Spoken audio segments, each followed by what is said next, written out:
На сегодняшний день акционерное общество «Водоканал» является одним из крупнейших предприятий в сфере ЖКХ на территории города. Порядка 1000 сотрудников ежедневно трудится над тем, чтобы население получало чистую питьевую воду.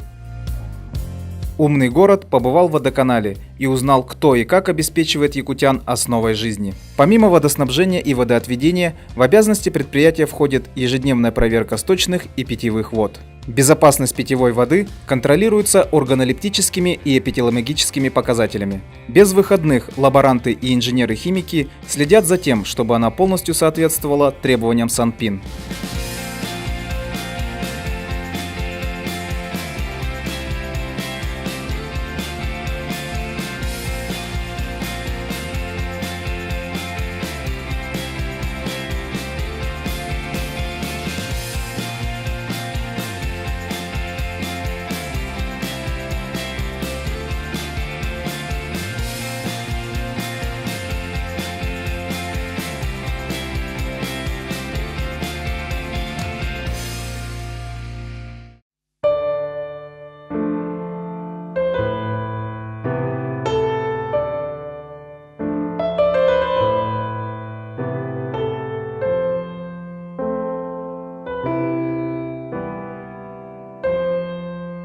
С 2013 года у водоканала имеется свой музей, в котором бережно хранятся портреты и фотографии всех руководителей и работников предприятия. По словам Галины Дмитриевны, сотрудники не жалеют сил для музея, дополняют его экспонатами, созданными своими руками.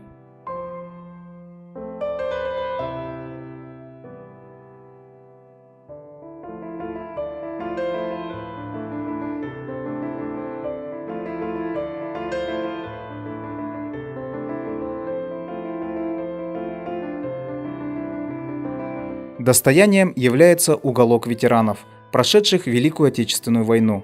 Экскурсовод вспоминает, как они бережно относились к своей работе, понимая, как важно обеспечить горожан водой. Из года в год расчетная потребность города в питьевой воде растет, однако действующий водозабор, построенный в 70-х годах, не способен дать требуемый объем воды. Также давней проблемой якутян является качество воды в весенний паводок. Решением стало строительство нового технологически обновленного водозаборного сооружения, при котором качество воды улучшится в разы, а количество предоставляемой воды будет достигать до 110 тысяч кубов в сутки. Строительство водозабора является одним из масштабных крупных инвестиционных проектов на всем Дальнем Востоке. В республике это второй значимый проект после завершения строительства ГРЭС-2. Водозабор является вторым таким проектом. Водозабор ведется строительство за счет привлеченных средств, но эти средства у нас возмещаются за счет бюджета республики. Также стоит отметить, что строительство водозабора позволит улучшить качество воды. У нас сейчас очистка менее ступенчатая, а там будет более глубокая очистка воды.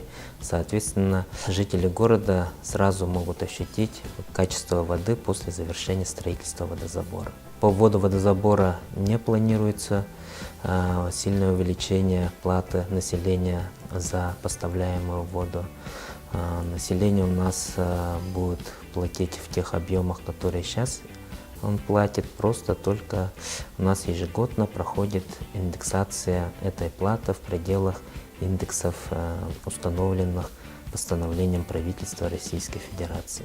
Для качественного водоснабжения города Якутска мы ежегодно проводим профилактические работы. Это ежегодно проводятся водолазные работы для профилактики оголовников и подрусловой галереи.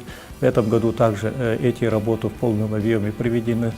Также в целях надежного водоснабжения города Якутска в 2016 году была введена новая плавучая насосная станция и устанавливаем подрусловую насосную станцию. Также в период паводка мы проводим подготовительные работы, связанные с безопасностью водоснабжения. В частности, обеспечиваем в полном объеме обеззараживающими средствами. Строится новый водозабор, он решит проблему, самую главную, это давнюю проблему города, это качество подаваемой воды. При реализации данного проекта мы круглогодично получим чистую воду, независимо от паводковых ситуаций, весенне-летних, летне-осенних, круглый год. Также будет обеспечена надежность водоснабжения города Якутска. Это город растет, соответственно, проектом предусмотрена производительность водозаборных сооружений на 110 тысяч в сутки. После ввода водозаборных сооружений в октябре этого года существующая водозаборная станция будет выведена в резерв. Мы пока его не будем консервировать, как действующие водозаборные сооружения у нас пока останутся в качестве горячего резерва для также обеспечения надежности водоснабжения. Вся информация о строительстве водозабора у нас открытая, полностью, абсолютно вся. То есть включая и финансовые моменты, включая и объемы производства работ. И на сайте у нас она размещается, и в Министерстве ЖКХ эту информацию можно взять, и к нам можно обратиться, если кто-то хочет. То есть эта информация, она у нас раскрывается. В строящемся водозаборном сооружении имеется целый комплекс очистки и обработки ультрафиолетом поступающей воды. Речная вода поступает в ковш-затон. Через водоприемное устройство переходит на 2 линии очистки в водоочистную станцию, где далее проходит глубокую систему очистки. Очищенная вода поступает в емкость чистой воды и оттуда погружными насосами перекачивается в резервуары чистой воды.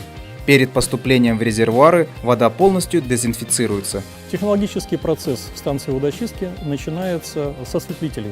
2 технологические линии осветления, в них вода обрабатывается химическими реагентами, после чего она попадает в блок ламельных тонкослойных осветлителей.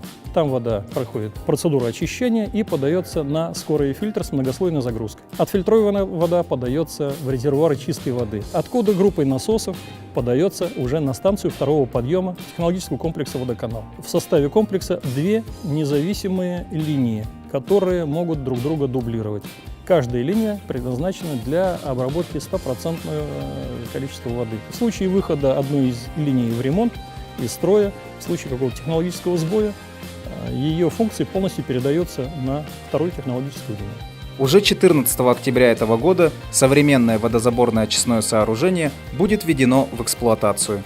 Реализация проекта решит серьезные проблемы города, связанные с ежегодным увеличением потребности в воде и обеспечением населения качественной питьевой водой, соответствующей санитарно-эпидемиологическим нормам.